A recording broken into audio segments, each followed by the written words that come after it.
But Ford partnered with an autonomous vehicle company, Aura, and also partnered with electric vehicle company Rivian to produce electric drivetrains and battery technology. Ford, like all major other auto companies, outsourced, software capability and electric drivetrain capability without learning it themselves. And what that led to was things like this. Ford and GM both rid off billions of dollars due to their partnerships trying to become electric and autonomous. That's them admitting that this is not possible with outsourcing. And the way that Jim Farley, Ford's CEO, described it is as a loose confederation of software providers, meaning that there's more than 100 different components that each have their own software through the company that creates them, that Ford has to go solicit that company to make changes before they can make changes in their own vehicles.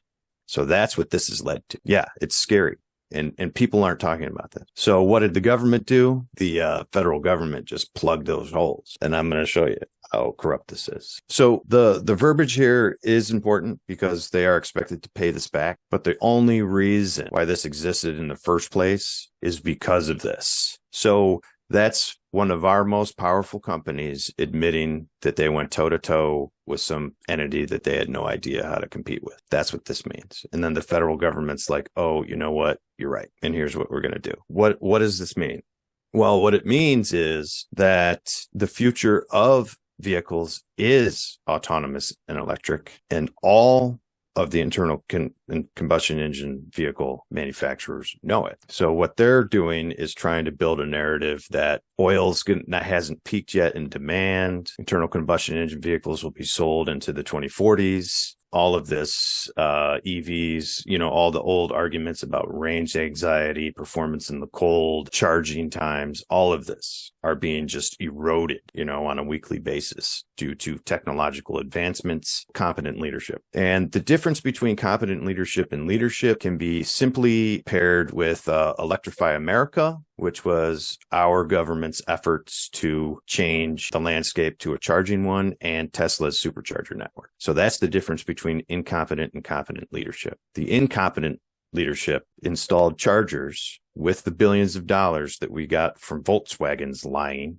about their emissions that don't work and that don't plug into a majority of the plugs that exist in cars now. And that the planning behind that was forced out of activism and not partnered with the people that were leading. So it's a waste. They wasted it all, except for the programs that were built around educating around electrification with that money. Electrify America just signed a deal with Tesla saying, we're incompetent, please lead this. And you know what? Tesla said, no problem, and we won't charge you anything for it. The narrative that's being built around the change is solely coming from the corrupt fossil fuel industry. So why would we as a people defend a corrupt fossil fuel industry in the name of renewables? Because we've been brainwashed and hijacked and lied to. That's why. And it might not be a narrative from above. It might just be because they have no clue. All right. So to paint the picture, what Tesla's doing to go electric and autonomous, to open up the patents. So technically it's an open source by verbiage, meaning you can use our patents in good faith and we won't sue you. And believe me, majority of the China companies have all but copy and pasted it. And that's why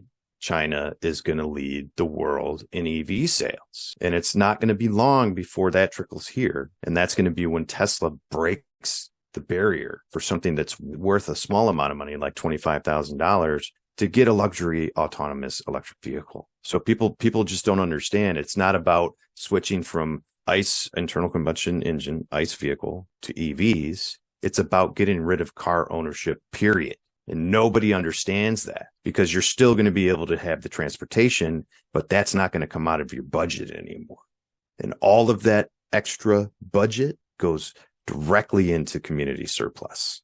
And that's the way economics works. So you spend it on something else without losing the transportation. And nobody's talking about it. And what does that mean in a first principles physics standpoint?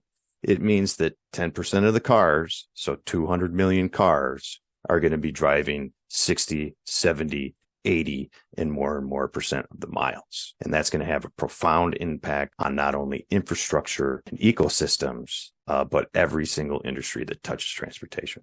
Because why would car insurance exist if the manufacturer accepts all liability?